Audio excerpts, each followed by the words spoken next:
Hello students, very much welcome to today's class. Welcome to Anubhav batch of class 11th. Today we are going to start a very new chapter, that is structural organization in animals. Basically it's an animal part, that is animal tissue. We are going to deal with this chapter today, animal tissue. Okay अगर आपको content अच्छा लग रहा हो तो like share और subscribe जरूर करें। ठीक है, तो with this positive energy will start this chapter today. सबसे पहले हम बात करते हैं व्हाट इज टिश्यू। टिश्यू क्या होता है? Group of cells. ठीक है, ग्रुप ऑफ सेल्स क्या बनाते हैं? टिश्यू बनाते हैं। तो उसी टिश्यू के बारे में हम पढ़ने वाले हैं आज के क्लास में। तो ये स्टडी ऑफ टिश्यूज, टिश्यू की स्टडी को क्या कहते हैं? हिस्टोलॉजी। और इस टर्म को किसने दिया था? Coined bye mayor. ओके, तो हम सबसे पहले डिस्कस करेंगे कि क्लासिफिकेशन ऑफ टिश्यूज। ये 4 पार्ट में टिश्यूज आर क्लासिफाइड। हम आज के क्लास में सिर्फ एपिथेलियल टिश्यू को पढ़ने वाले हैं। सब्सिक्वेंट क्लासेस में हम पढ़ेंगे कनेक्टिव, मस्कुलर एंड नर्वस। तो आज के क्लास में सिर्फ एपिथेलियल टिश्यू को कवर करेंगे हम लोग। ठीक है, एपिथेलियल टिश्यू क्या होता है? कवरिंग और लाइनिंग। जैसे कि ये जो बाहर हमारा जो स्किन वाला पार्ट है, इट गिव्स प्रोटेक्शन, राइट? तो this is the epithelial tissue. It's a covering और the lining for some part, कुछ पार्ट ऑफ बॉडी का। ठीक है, एक्टोडर्मल, मेसोडर्मल, एंडोडर्मल, मतलब इनकी जो ओरिजिन क्या है? एक्टो भी है, बाहर भी है, और मेसो भी है, और एंडो, मतलब ये तीनों लेयर पे जो है एपिथेलियल टिश्यूज पाए जाते हैं। बात कनेक्टिविटी करें तो या तो टेंडन, लिगामेंट जो बोन से बोन को जोड़ रहा है, या मसल टू बोन, इन सब में क्या है?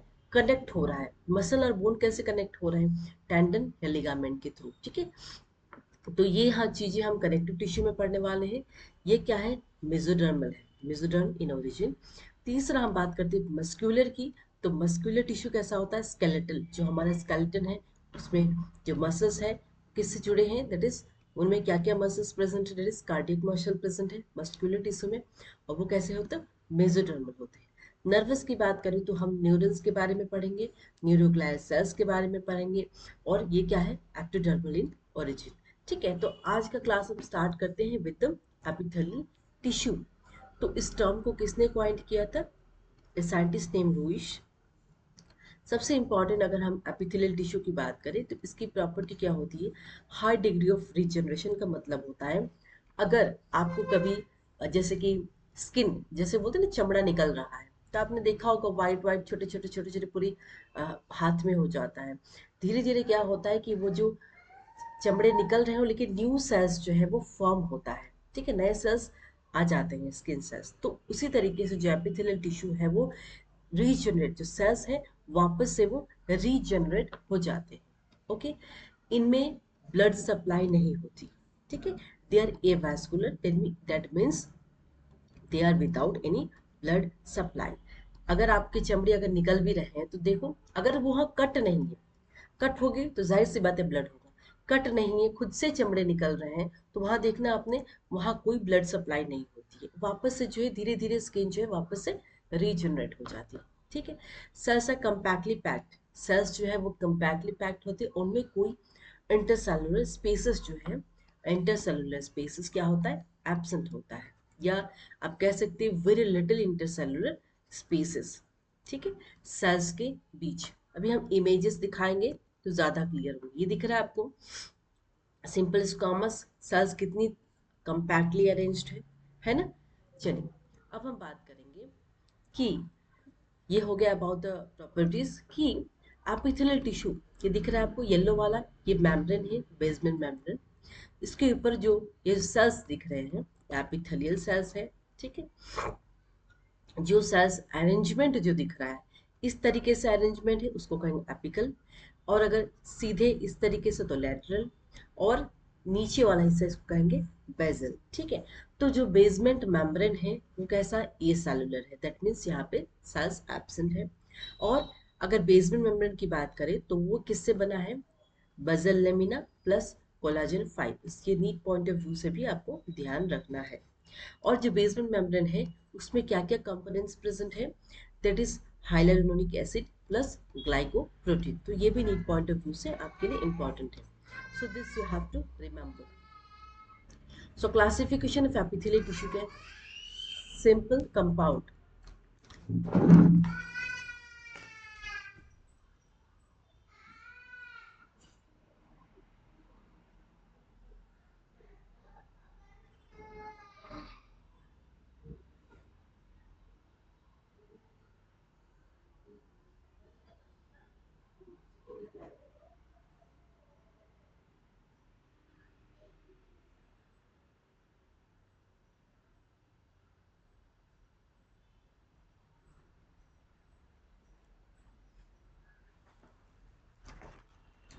So this is the classification of epithelial tissue.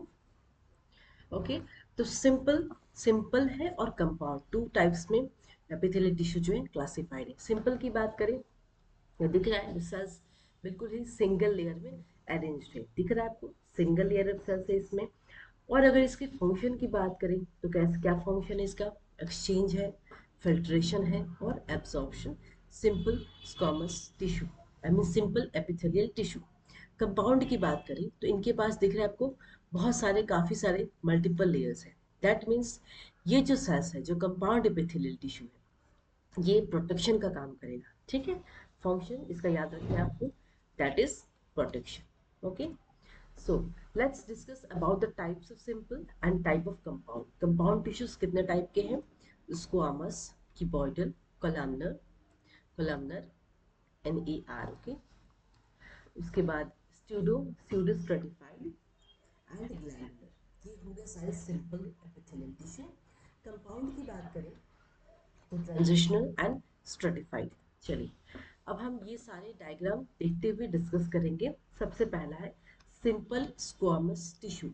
किस तरीके से बना है ये, थिन लेयर, बहुत ही पतला लेयर होता है। और सेल्स कैसे होते हैं, फ्लैट होते हैं। देखिए सिंपल स्क्वामस के सेल्स देखिए बिल्कुल ही फ्लैट फ्लैट होते हैं। ठीक है, सिंपल स्क्वामस ये दिख रहा है ऊपर वाला, दिस इज स्ट्रेटिफाइड स्क्वामस। नीचे वाला नहीं देखना, ऊपर वाला देखना है। देखिए ये सेल मेम्ब्रेन है, बाहर वाला हिस्सा न्यूक्लियस होगा इन द सेंटर, ये साइटोप्लाज्म है। ये जो सेल्स हैं, ये सेल्स कैसे अरेंज्ड है, एक पार्ट को निकाल के दिखा गया इस तरीके से, फ्लैटली अरेंज होते हैं और थिन सेल्स होते हैं, सिंपल स्क्वामस। ठीक है, ये कैसे होते हैं, दे आर पॉलीगोनल।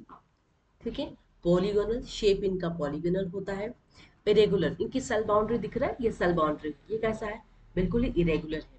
रेगुलर होता अगर ऐसा होता, एक कोई शेप होता है इसके पास कोई शेप नहीं है। जैसा कि आप इस डायग्राम में भी देख सकते हैं, देखिए इसका शेप इस तरीके से है ना। उसके बाद हम बात करेंगे, इनको हम क्या कहेंगे, पेवमेंट एपिथेलियम भी कहते हैं। जिसे अगर हम फ्लोर की बात करें, जैसे टाइल्स, फ्लोर पे जैसे हम टाइल्स बिछाते हैं ना, ठीक उसी तरह जो ये सिंपल स्क्वामस कैसा है, पेवमेंट एपिथेलियम का काम करता है।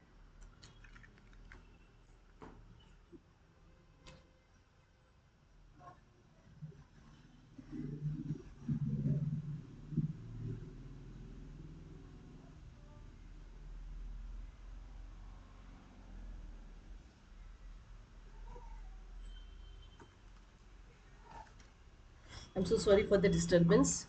ओके, तो स्ट्रक्चर की बात करें तो सिंपल स्क्वामस कैसा है, थिन लेयर से बना है और फ्लैटेड सेल्स है। जैसा कि आप देख सकते हैं ये फ्लैट सेल्स है, ये दिख रहा है। एक अगर हम पार्ट ऑफ सेल लेते हैं, उसको डिस्कस करते हैं, तो बाहर वाला हिस्सा क्या है, सेल मेम्ब्रेन, जिसको कहें सेल बाउंड्री। सेंटर में क्या होगा, न्यूक्लियस होगा, है ना। और बाकी का जो एरिया होगा वो साइटोप्लाज्म होगा। इनकी सेल्स कैसे होते हैं, इरेगुलर सेल बाउंड्रीज होती है। और ये बिल्कुल जैसे टाइल्स, फ्लोर पे जैसे टाइल्स सजाए जाते हैं, बिल्कुल उसी तरह से ये सेल्स दिखते हैं। तो इसीलिए इनको क्या कहेंगे, पेवमेंट एपिथेलियम। पेवमेंट क्योंकि हम चल रहे हैं इस वजह से ये पेवमेंट एपिथेलियम। अगर हम अपने बेसिक टर्म्स में यूज करें तो पेवमेंट मतलब जहां हम चलते हैं, ठीक उसी तरह ये एपिथेलियम बिल्कुल ही टाइल्स की तरह सजा हुआ रहता है। इनका फंक्शन क्या है, एक्सचेंज ऑफ गैसेस, गैसेस का एक्सचेंज करना जो है सिंपल स्क्वामस का काम है। और इनका लोकेशन कहाँ है, कहाँ पाए जाते हैं सिंपल स्क्वामस, एल्वियोलाई। एल्वियोलाई में गैसेस का ट्रांसपोर्ट होता है। ब्लड कैपिलरीज में क्या होता है, न्यूट्रिएंट्स ट्रांसफॉर्म होते हैं। बोमेन्स कैप्सूल क्या होता है, फिल्ट्रेशन का काम करता है। ठीक है, क्लियर है सिंपल स्क्वामस का location, function, everything. Okay, let's go to the next part, जो कि क्या था, क्यूबॉइडल था। ठीक है, सिर्फ स्क्वामस के बाद ये हो गया। अब हम बात करते हैं क्यूबॉइडल के बारे में। ठीक है, तो क्यूबॉइडल की बात करें तो it is composed of a single layer of cells. तो ये दिख रहा है single layer of cells, basement membrane, ये क्यूबॉइडल है। इनका जो शेप है वो क्यूब की तरह उनका सेल्स दिखता है। ये देखिए क्यूबॉइडल एपिथेलियम, सिंपल क्यूबॉइडल, है ना। इस तरीके से क्यूबॉइडल का जो सेल्स है, न्यूक्लियस का जगह देख रहे हैं, बिल्कुल ही सेंटर में रहता है, इनमें सेंट्रली लोकेटेड, न्यूक्लियस सेंट्रल में रहता है। और ये कहाँ पाए जाते हैं, जर्मिनल एपिथेलियम, या जिसको हम कहते हैं गोनट्स। जो सेल्स गोनट्स को लाइन करते हैं, जो सेक्स ऑर्गन्स होते हैं मेल और फीमेल, उनमें क्या पाए जाते हैं, क्यूबॉइडल एपिथेलियम। ओके, ये टू टाइप्स के होते हैं क्यूबॉइडल। पहला क्या है, सिलिएटेड क्यूबॉइडल, और दूसरा क्या है, ब्रश बॉर्डर। पहला सिलिएटेड, ब्रश बॉर्डर। अब इसको समझेंगे। सिलिएटेड क्यों कहा गया है, क्योंकि ये सिलिया आपको दिख रहा है बाहर प्रेजेंट है, ठीक है। तो सिलिया प्रेजेंट है on the surface of the cell, ये एक सेल है, उसके पास न्यूक्लियस है, अच्छे से समझिएगा। और ये सिलिया कहाँ प्रेजेंट है, on the surface of the cell. तो ये सिलिया का काम क्या है, एक स्पेसिफिक डायरेक्शन में बेंड करना, ठीक है। इनके पास छोटे छोटे ब्रोंकाइल्स पाए जाते हैं। इनका फंक्शन क्या होता है, एब्जॉर्प्शन, एब्जॉर्ब करना। ये सिक्रेशन इनका फंक्शन होता है। कहाँ पाए जाते हैं, जो फेलिपिन ट्यूब है, फेलिपिन ट्यूब के बारे में आप लोग जानते हैं, ह्यूमन रिप्रोडक्शन में आपने पढ़ा होगा। फेलिपिन ट्यूब फीमेल रिप्रोडक्टिव ऑर्गन्स का इंपॉर्टेंट पार्ट है, बहुत इंपॉर्टेंट पार्ट है। तो ये कहाँ पाए जाते हैं, inner surface of bronchioles and fallopian tube, ठीक है। तो ये देखिए सिंपल कॉलमनर दिख रहा है आपको, सिलिया, माइक्रोविलाई। अभी सिलिया वाला पार्ट हो गया, इस तरीके से देखते हैं। अब हम माइक्रोविलाई वाला देखते हैं। तो माइक्रोविलाई दिख रहा है आपको, छोटे छोटे माइक्रोविलाई जैसे स्ट्रक्चर है। ये क्या करते हैं, सरफेस एरिया को यूज करते हैं, किसके लिए, फॉर एब्जॉर्प्शन। लाइक एग्जाम्पल क्या है, PCT of nephron in kidney कहाँ पाए जाते हैं। अगर स्पेसिफिक किया जाए कि ब्रश बॉर्डर एपिथेलियम कहाँ पाए जाते, तो proximal convoluted tubule of nephron. Nephron का किडनी का इंपॉर्टेंट स्ट्रक्चर है, जिसमें हम नेफ्रॉन के बारे में पढ़ेंगे। हम कहाँ पढ़ेंगे, क्लास 11th में ही पढ़ने वाले हैं, ठीक है। तो वहाँ डिटेल्स में पढ़ेंगे। चलिए अब हम बात करते हैं कोलम्नर एपिथेलियम की। क्यूबॉइडल हो गया, कोलम्नर, टॉन। ये सेल्स कैसे दिखते हैं, कोलम्नर का भी डायग्राम देख लीजिए। क्यूबॉइडल हो गया, ये देखिए कोलम्नर इस तरीके से। कुछ तो डिफरेंस देखा आपने सेल में, इस तरीके से लंबे, टॉल है, लंबे और स्लैंडर टाइप ऑफ सेल्स जो है कोलम्नर सेल्स होते हैं, ठीक है। तो डिफरेंसेस आपको ध्यान रखना है कि क्या क्या डिफरेंसेस पाए जाते हैं। तो कोलम्नर कैसे होते हैं, टॉल दिख रहा है, लंबा, और स्लैंडर पतला। और इनका लोकेटेड, इनका न्यूक्लियस देखिए, यहाँ कहीं ऊपर है, कोई नीचे है, इस तरीके से इनका न्यूक्लियस जो है लोकेटेड होता है, बेजली लोकेटेड न्यूक्लियस। फंक्शन क्या है इनका, एब्जॉर्प्शन एंड सिक्रेशन। ये भी टू टाइप्स के होते हैं, सिलिएटेड कोलम्नर एपिथेलियम और ब्रश बॉर्डर कोलम्नर एपिथेलियम। ठीक उसी तरह same thing happens here on the surface of the cell. क्या फाइंड होता है, ये सिलिया जैसे स्ट्रक्चर होते हैं, इनका फंक्शन होता है एब्जॉर्प्शन एंड सिक्रेशन। और ये कहाँ पाए जाते हैं, फेलिपिन ट्यूब और ब्रेन के वेंट्रिकल्स में पाए जाते हैं। ये ध्यान रखना है आपको, वेरी इंपॉर्टेंट, ओके। कलमनरी एपिथेलियम कहाँ पाया जाता है। अगर हम ब्रश बॉर्डर कलमनरी एपिथेलियम की बात करें तो ये कहाँ पाए जाते हैं, स्मॉल इंटेस्टाइन। ये देखिए छोटे छोटे microvilli like structures are present on the surface of the cell. चलिए हो गया।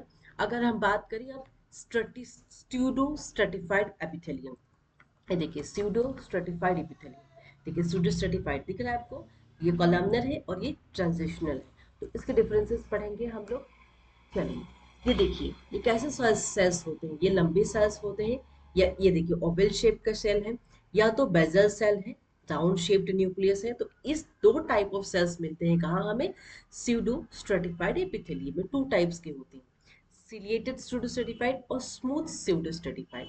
सीलिया अगर बात करें सिलिएटेड की, तो ये ट्रेकिया में फाउंड होते हैं। स्मूथ स्यूडो स्ट्रेटिफाइड की बात करें तो ये यूरेथ्रा, मेल्स में जो यूरेथ्रा होता है वहां फाइंड आउट होते हैं क्या, स्मूथ स्यूडो स्ट्रेटिफाइड। अब हम बात करते हैं ग्लैंडुलर एपिथेलियम की। ग्लैंड मतलब, ग्लैंडुलर मतलब नाम से ही पता चलता है क्या है इनमें, ग्लैंड प्रेजेंट है, ओके, ग्लैंड, ठीक है। तो ये जो एपिथेलियम है कैसे हो रहे हैं, क्यूबॉइडल जो क्यूब लाइक सेल्स और कोलम्नर जो लंबा वाला सेल्स था, इन दोनों का कंबाइन मॉडिफाई करके क्या हो रहा है, ग्लैंडुलर एपिथेलियम हमें मिल रहा है। इसका क्लासिफिकेशन अगर हम बेस्ड ऑन द नंबर करें तो पहला यूनिसेलुलर है, मल्टी सेलुलर, मतलब ये ग्लैंड के हिसाब से, ठीक है। तो यूनिसेलुलर मतलब सिंगल ग्लैंड सेल है, और मल्टी मतलब मल्टीपल ग्लैंड सेल है। अगर हम सिंगल सेल की बात करें जो कि ग्लैंडुलर एपिथेलियम, अगर एग्जांपल की बात करें तो वो गॉबलेट सेल में पाए जाते हैं, मल्टीसेलुलर की बात करें, जो कि मल्टीपल सेल ग्लैंड है, उसके एग्जाम्पल क्या है? सलाइवरी ग्लैंड जो हमारे माउथ में होता है, वहां पे हमें क्या मिलेगा? ग्लैंडुलर इपिथेलियम जो कि मल्टीसेलुलर। ओके, चलिए अब हम बात करेंगे। पहला हमने क्लासिफाई किया on the basis of number, दूसरा हम क्लासिफाई करेंगे on the mode of secretion कि कैसे ये ग्लैंडुलर इपिथेलियम सिक्रेट कर रहे हैं।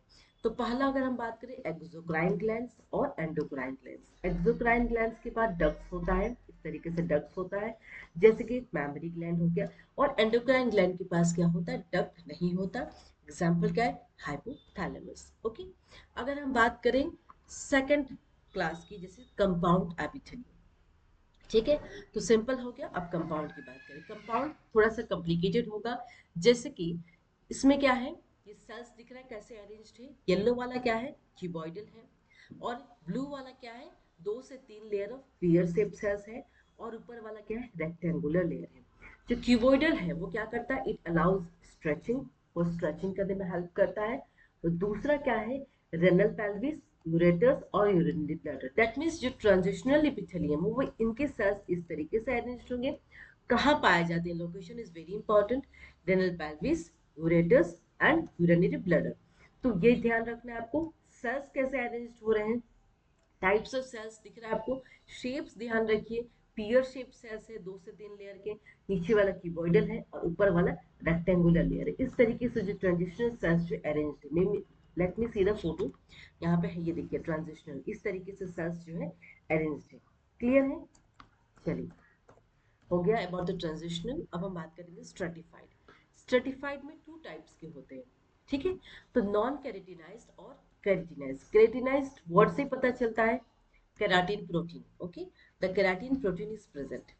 नॉन केराटिनाइज्ड का मतलब इसमें एब्सेंट है। तो ये एक सेल है, एक कोलाम्नर स्ट्रेटम, कोलाम्नर सेल्स है, जिसको कहेंगे स्ट्रेटम जर्मिनेटम। जर्मिनेटम का मतलब हो गया कि जर्म सेल्स में पाए जाएंगे ये सेल्स।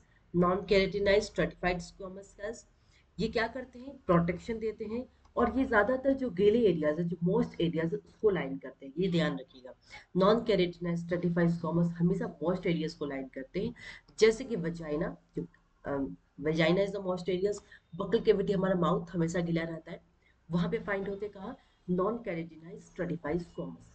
अगर हम कैरेटिनाइज स्ट्रेटिफाइड स्क्वामस की बात करें, तो केराटिन मतलब प्रोटीन केराटिन यहाँ पे प्रेजेंट है। दिख रहा है आपको? ये लेयर दिख रहा है, ये स्ट्रेटम कॉर्नियम है, ऊपर वाला लेयर। तो मैक्सिमम जो केराटिन यहाँ पे प्रेजेंट होते हैं स्ट्रेटम कॉर्नियम में, ये भी ध्यान रखना नीट पॉइंट ऑफ व्यू से। जहां तक कि मुझे एग्जाम्पल का ध्यान है, तो एपिडर्मिस, जो outer layer of the skin है, that is the epidermis. Outer layer of any cell, सिर्फ स्किन नहीं, कोई सेल का जो बाहरी लेयर होगा दैट इज द एपिडर्मिस। तो केराटिन वाला लेयर कहाँ प्रेजेंट होता है? एपिडर्मिस पे प्रेजेंट होता है। ठीक है, so this was all about the epithelial tissue, आज का क्लास था। नेक्स्ट क्लास में हम कनेक्टिव वालों को कंप्लीट करेंगे, ठीक है। तो this is all about the today's class. कोई भी डाउट हो आप कमेंट सेक्शन में कमेंट कर सकते हैं, ठीक है। तो we will meet you in the next class. Thank you all of you.